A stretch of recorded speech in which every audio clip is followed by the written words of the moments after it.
Solve होगा तो क्या होगा। खैर इन केस मुझे वो कॉन्सेप्ट मिल नहीं रहा है, कहाँ लिखा हुआ, किसी को आइडिया है तो बताइए। Shall be treated as separate. मैं आपको कुछ और बताता हूँ, वो मुझे मिल नहीं रहा है जो वो मैं वर्ड चाह रहा था। कैपिटल गेन में चार्जिंग सेक्शन कौन सा है, नया वाला ही बता दे। कैपिटल गेन में चार्जिंग 67। सेक्शन कौन सा है? 67। 67।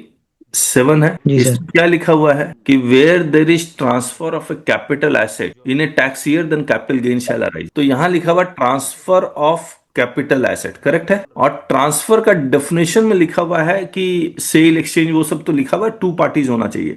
अगर आप अपने आप को ट्रांसफर करेंगे तो कैप गेन अराइज नहीं होगा। अब क्या फर्म अपने पार्टनर्स को कोई कैपिटल एसेट ट्रांसफर करता है तो कैप गेन अराइज होना चाहिए एज पर सेक्शन 67। हेलो, फिर से पूछ रहा हूं, आप जनरल समझिएगा तभी। आप ये मान के चलिए कि firm and partners are same entity, not a separate entity. फिर सोचिएगा इनकम टैक्स में कैसे लॉ इवॉल्व हुआ। मैं फिर से कह रहा हूं कि फर्म अगर अपने पार्टनर्स को कैपिटल एसेट ट्रांसफर करती है तो कैप गेन अराइज होना चाहिए, yes no no. Sir. Outside नहीं, नहीं होना चाहिए। No sir. नहीं इसीलिए सर। इसीलिए इन्होंने डीम ट्रांसफर का एक कॉन्सेप्ट निकाला था कैपिटल गेन में। वो डीम जी। ट्रांसफर नहीं लिखा हुआ, लेकिन कॉन्सेप्ट ही वही था। जी सर। और इसका सेक्शन अगर आप देखेंगे, मैंने कुछ कुछ लिखा है, मैं आपको दिखलाता हूँ कि हम लोग बुकलेट बना रहे हैं, समरी। ये तो पीजीबीपीआर कैपिटल गेन देखिए, profit arising from transfer of capital asset is chargeable to under the head capital gain. और कैपिटल ट्रांसफर कहां डिफाइंड है, सेक्शन टू सब, सॉरी, ये कैपिटल एसेट डिफाइंड है 222 में,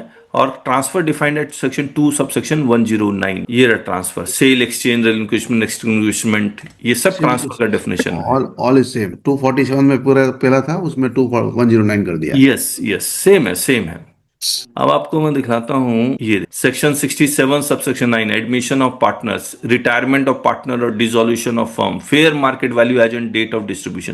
ये फेयर मार्केट वैल्यू लेने की क्या जरूरत थी जब एक्चुअल कंसिडरेशन ले सकते थे? Because these transaction are treated as एवरेट। Deem transfer. Deem transfer. जी सर। ठीक है। तो अब हम लोग दोबारा आते हैं। अब जब आप ये टोटल इनकम कैलकुलेट कर रहे होंगे, कुछ कॉन्स्टिट्यूशन के लिए असेसमेंट ऑफ टोटल इनकम या टोटल इनकम को कंप्यूट करने का तरीका अलग हो, करेक्ट है। अब आप समझिए, तो वो उनका सेक्शन अलग होगा। इंटरनेशनल टैक्सेशन में क्या एक्चुअल इनकम टैक्सेबल होता है या ओपन मार्केट वैल्यू या मार्केट प्राइस टैक्सेबल होता है? International transaction, hello, market price होता है। इंटरनेशनल ट्रांजेक्शन किसी ने किया हुआ है, कोई at practice? Arms length price. Arms length price, yes, the right word is arm.